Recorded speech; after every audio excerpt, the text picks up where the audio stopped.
네. 가을에는 김장하셨다고. 그렇죠. 네, 메주도 쓰고요. 메주도 쓰고. 메주가 있어야 장당부하니까. 네. 네.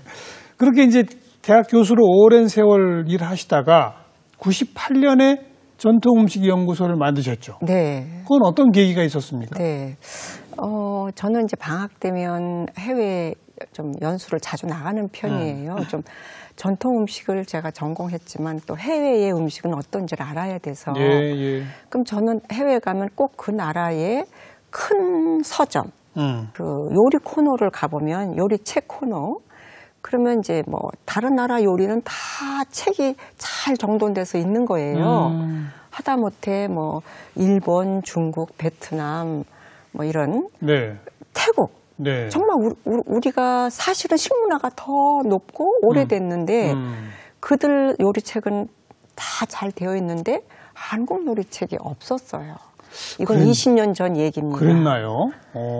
그래서 너무 안타깝고 부끄러웠어요. 내가 대학에서 학생들에게 이렇게 편하게 전통 음식을 가르치기만 하면 될 것인가? 이것을 더 연구하고 책자도 만들고 전통 음식이 무엇인지 사람들이 많이 물어보는데 전통 음식이 무엇이라는 걸 알려야 되지 않을까. 체계적으로 정리도 하고. 그런 생각으로 제가 연구소를. 네. 근데 교수 하시면서도 그런 일을 하실 수 있잖아요. 그래서 한 3년은 그렇게 했는데 아무래도 연구소 일이 많이 늘어난 거예요. 연구를 하려니까 학교 학생들을 강의가 좀 어렵게 돼서 시간적으로도 마침 그때 이제 배화여대에 홍은택 학장님이 계셨는데 제가 잘 말씀드렸죠. 제가 학교에서 이렇게 학생들을 가르치면서 이렇게 못한다. 연구하기는 좀 어렵다. 그러면서 이제 그래도 그럼 월급 따박따박 나오던 안정적인 직장을 버리신 거 아니에요? 네. 연구소는 월급을 누가 주는 게 아니잖아요. 맞아요. 그래서 어려움이 많았죠. 그렇죠. 그래서 이제 처음에는 이제 좀 어려움도 있었고 제가 저희 남편한테 좀 도움을 청했어요. 전통 음식을 연구하고 교육을 하려니까 재정적으로 많이 어려우니 도와달라. 당신 회사를 좀 정리해서 세상에 네, 회사까지 정리하고 도와주면 좋겠다. 왜냐하면 그 건물이 10층 건물인데 이야. 박물관도 있고 뭐 여러 가지 그런 교육 시설이 다 되어 있었거든요. 평생교육원도 있고. 근데 이제 전통음식 연구소 산하에 그래서 거기서 나오는 그 학생들이 이제 아주머니들이나 좀 부족한 사람들이 많이 왔었는데 그들을 잘 가르쳐서 제가 내보내는 걸 보고 저희 남편이 감동을 받은 거예요. 그래서 선대부터 하던 회사를 정리해서 이제 저 값진 빚을 갚아주고 이제 저의 전통 음식 문화 사업을 도와줬죠. 그러니까 휴대전화에 감사라고 할 만하네요. 남편에 대해서. 그래서 한국 음식, 아름다운 한국 음식 100선, 뭐 300선 이런 책들을 쭉 펴내셔서 해외로도 보급하기도 하고 그런 일을 하셨죠. 네. 그래서 이제 저희가 이제 한국 음식 100가지, 한국 음식 300가지 그것을 이제 가장 좋은 맛, 가장 좋은 음식으로 이제 연구해서 이제 그것을 이제 펼쳐내게 됐는데 그것은 저희 연구소가 혼자서 한 게 아니라 문화체육관광부와 농림축산식품부하고 같이 MOU를 맺어서 같이 해냈죠. 그래서 그렇게 만들어낸 것을 이제 8개 국어로 아름다운 한국 음식 100가지는 8개 국어로 내서 이제 계속 해외로 내보내고 특별히 좀 보람 있는 일은 국내 그 관련 있는 그런 국공립대학의 식품영양학과나 조리학과가 있는 그 대학의 도서관에 기증을 하고 해외도 이제 그 한국문화학이나 무슨 유관 그런 학과가 있는 대학에도 기증하고 그 책을 8개 국어니까요. 그렇죠. 보내고 그리고 이제 지난주에는 다시 한번 국내에 박물관, 국공립도서관 그리고 대학 도서관에 한 150군데에 지난주에 택배로 보낸 바가 있습니다. 거기서 한식 표준화를 하셨다고 하는데 그게 뭐 어떻게 하는 거죠? 네, 우리가 이제 보통 우리 음식은 할머니가 어머니에게, 어머니가 우리에게 한 줌 넣어라, 한 톨 넣어라, 한 자밥 넣어라 이러시면서 푹 푹 끓여라. 잠시 끓여라. 이러시는데 푹 끓이라면은 그럼 얼마큼 몇 끓여야 분이냐 되는지. 그게. 또 만드는 그릇에 따라서 물량도 좀 다 달라지는데 조금 좀 안타까운 일이 좀 많았어요. 정확지가 않았죠. 그렇죠. 그렇게 이제 어르신들 말대로 하면. 다 눈대중이고 손대중이니까. 네, 어떨 때는 맛이 있고 어떨 때는 또 좀 맛이 없고 그래서 제일 어려운 말이 그 적당히 넣으시면 돼요. 네. 이런 거잖아요. 네, 그래서 그 외국에서 미국에서 우리나라에 와서 한 1년 있었던 젊은 부부에게 제가 이제 그 당시에는 표준화가 안 됐을 때인데 예. 그냥 그렇게 간략하게 된 영어로 된 이제 한국 음식 책을 주면서 갈비찜을 해보라고 한 적이 있어요. 그런데 갈비탕을 만들어냈더라고요. 그래서 제가 아니 이건 왜 이렇게 국물이 많냐 레시피를 보니까 그냥 그런 게 아무것도 없는 거예요. 갈비의 킬로그램은 나와 있는데 다른 양념이나 물량이 썸. 적당량.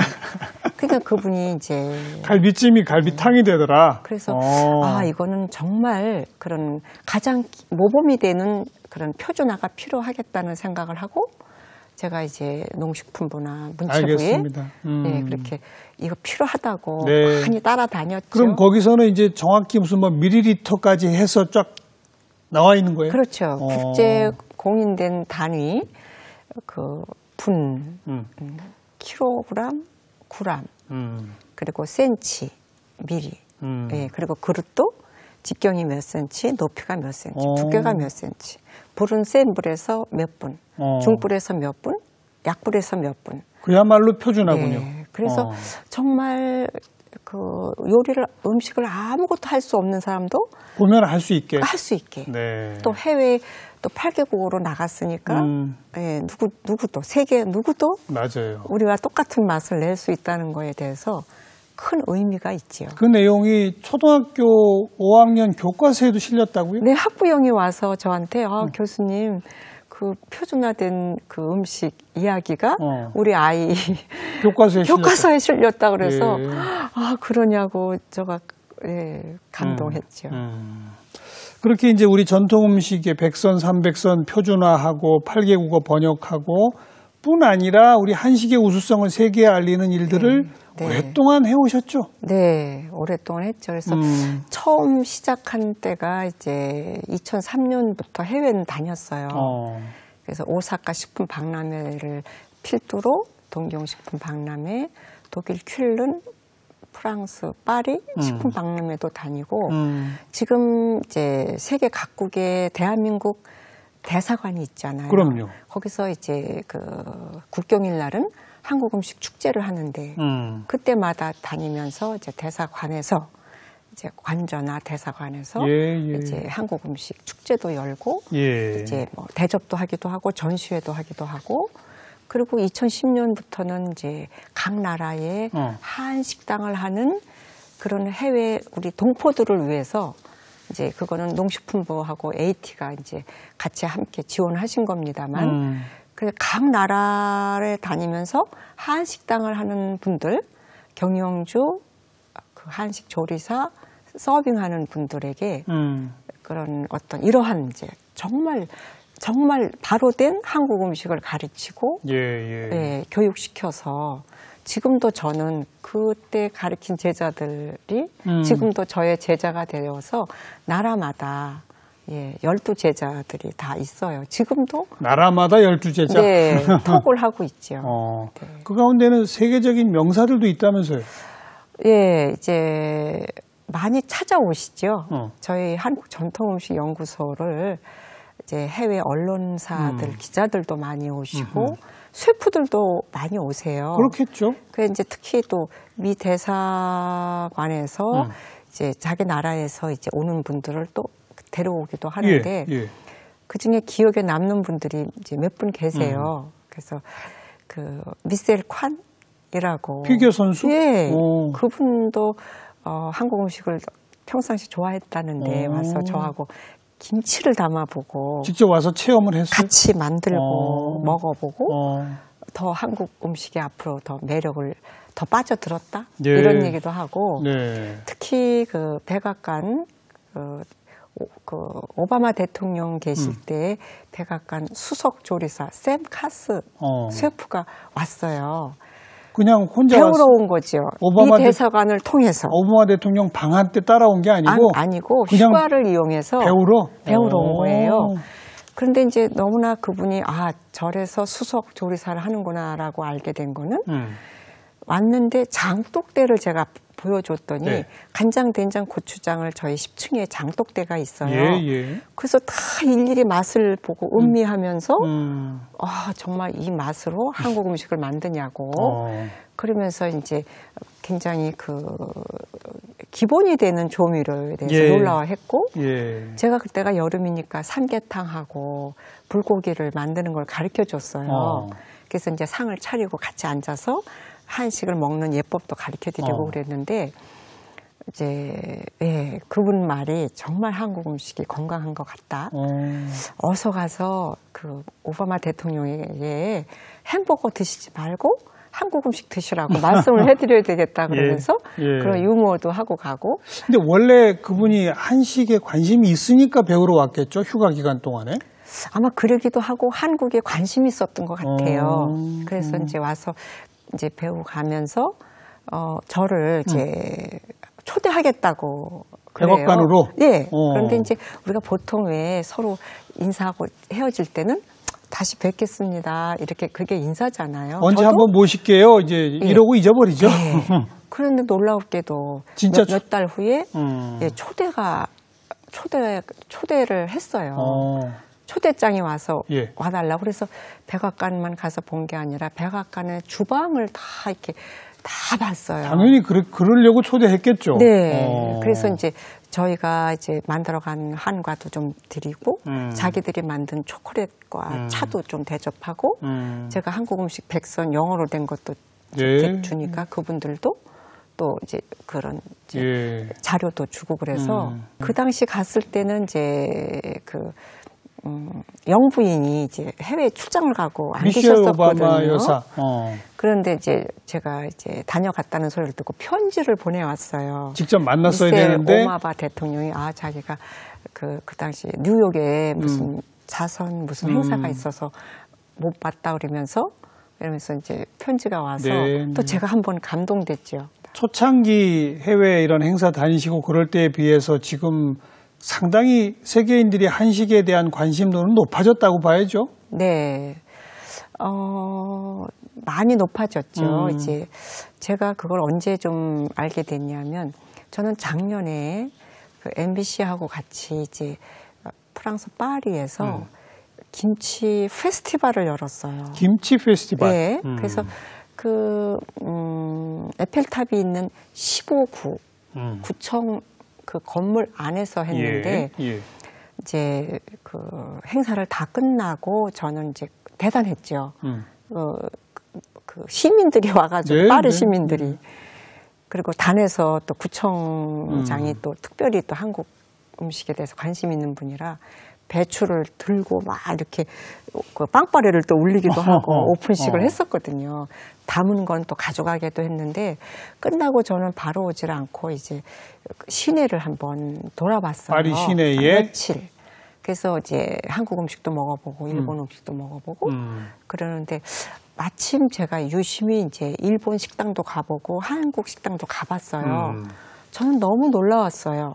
제가 몇 년 전에 가봤을 때만 해도 이 식당은 줄을 섰고 한 식당은 별로 그렇게 사이 많지가 않았었거든요. 이번에는 달라? 작년인데 2019년 작년에 가봤더니 일 식당은 그 안에 테이블에 몇 자리밖에 없었고 한산하고. 한 식당은 줄을 이었어요.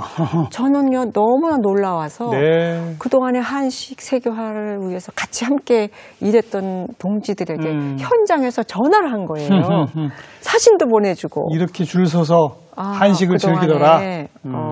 정말 국가와 또는 한식 단체들과 모든 사람들이 협력해서 이렇게 해온 거 아닙니까? 세계인들이 이렇게 한식을 주목하고 좋아하는 몇 가지 이유가 있다고 보세요? 어떤 이유가 있다고 보세요? 네, 그래서 우선은 제철 재료로 만든 자연식이라는 거.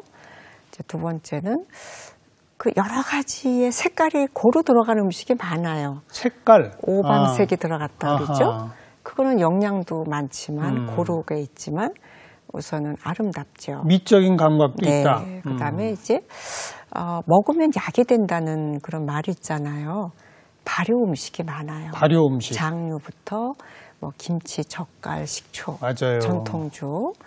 그리고 무엇보다도 중요한 거는 그런 다 된 음식 한 그릇을 보면 만든 사람의 어떤 마음이 들어있고 정성이 들어있고 철학이 들어있어요. 네, 네. 그래서 한국 음식을 외국인들이 해외 사람들이 특히 더 좋아하고 건강식으로 알고 요즘 대단합니다. 그렇죠. 네.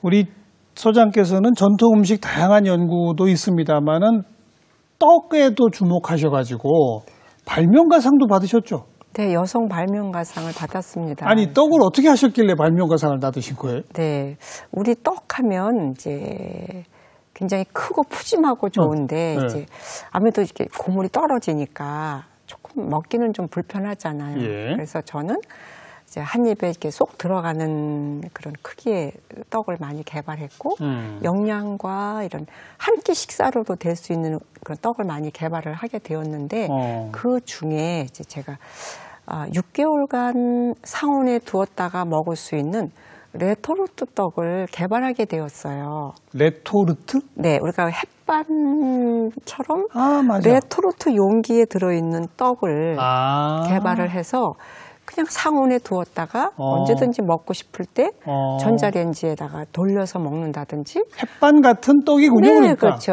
예. 햇반은 쌀로 만든 밥이에요. 맞아요. 근데 이것은 쌀가루로 만든 떡이에요.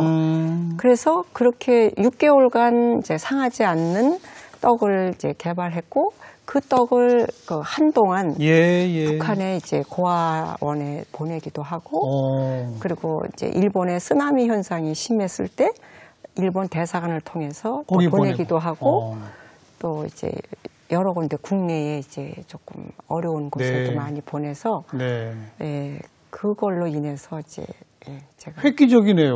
네. 우리 떡은 상온에 두면 하루만 지나도 맞아요. 딱딱하게 굳잖아요. 맞아요. 네. 그 굳은 상태는 어떻게 해도 안 되잖아요. 안 되죠. 그런데 햇반 같은 원리를 이용해서 6개월이 지나도 네. 떡 중에서도 종류가 여러 가지가 있잖아요. 뭐 시루떡도 있고 인절미도 있고 뭐 팥고물떡도 있고 뭐 쭉 있지 않습니까? 어떤 떡을 제일 또 좋아하시고 만드신 레토르트 떡은 그런 다양한 종류가 다 있나요? 네, 한 8가지 종류로. 8가지? 네, 뭐 호박, 딸기, 뭐 깨, 흑임자, 뭐 여러 가지 그 다양한 식재료를 넣어서 떡을 만들었으니까 네. 한 끼로 아주 좋죠. 그렇군요. 네. 자, 전통음식연구소 만드신 게 98년이고 벌써 20년 뭐 훌쩍 넘었지 않습니까? 최근에는 또 연구소를 만드셨어요. 네. 개성음식연구소? 네. 이제 제가 그 80년 왕준현 선생님 댁에서부터 연구를 했으니까 네. 40년이 지났죠. 그렇죠.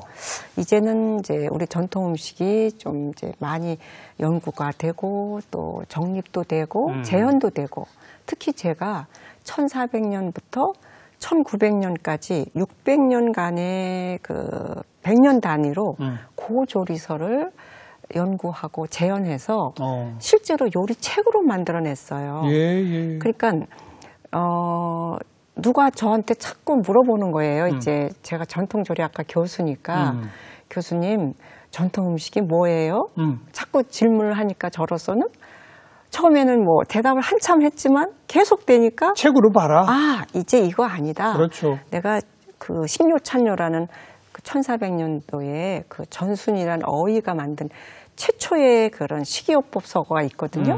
그걸부터 해서 그 1900년도 조선요리제법까지를 해서 재현을 해서 내놨어요. 그것도 지난번에 이제 대학 도서관에 보냈습니다만 이제 이 정도면 제가 할 수 있는 일은 이제 다 조금 웬만큼 하지 않았나? 나머지는 또 다른 분들이 하셔야 되고 또 이제 후배들이 해야 되겠다는 생각을 하고 이제는 제가 할 일은 제가 이제 고향을 늘 그리워하고 물론 어머니 아버지는 다 돌아가셨습니다만 이제 북한 음식을 좀 연구해야 되지 않나. 북한 음식이 다 지방마다 훌륭한데, 그래서 제가 이제 개성 음식부터 먼저 좀 연구를 하고자 해서 경기도 연천군 장남면에 네.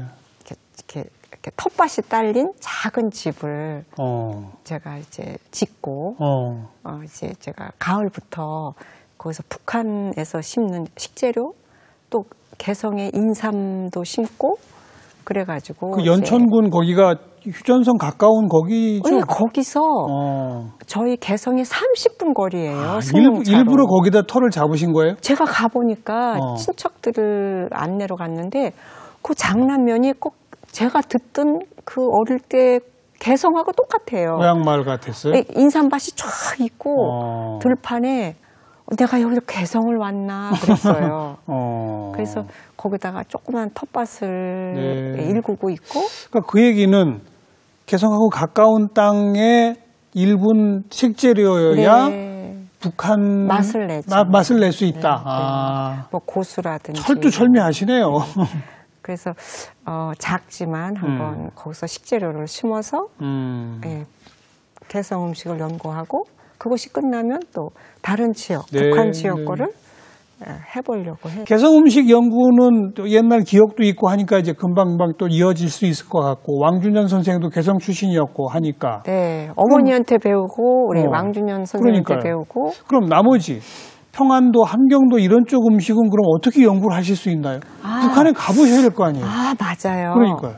그래서 제가 이제 북한도 다녀왔습니다만 그거는 이제 제가 무슨 북한 공부를 하러 간 거는 아니고 마침 이제 2007년도에 저희 이제 노무현 대통령 살아계실 때 김정일 위원장하고 남북 정상회담 때 그렇죠. 제가 이제 남한 그 만찬 총괄로 제가 이제 다녀온 적이 있는데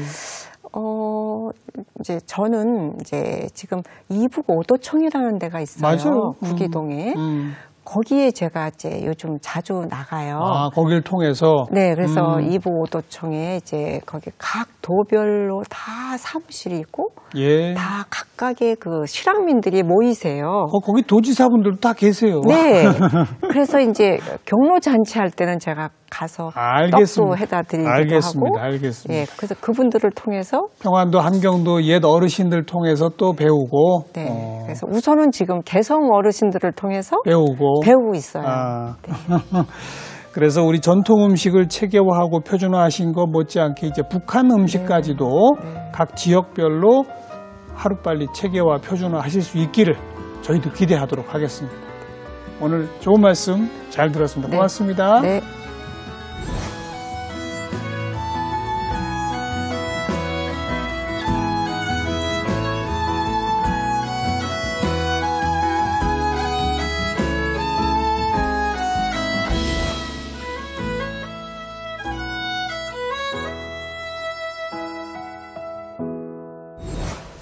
네, 음식 결국은 만드는 사람의 정성, 그 마음이 들어가야 진짜 좋은 보약이 되는 것 아니겠습니까?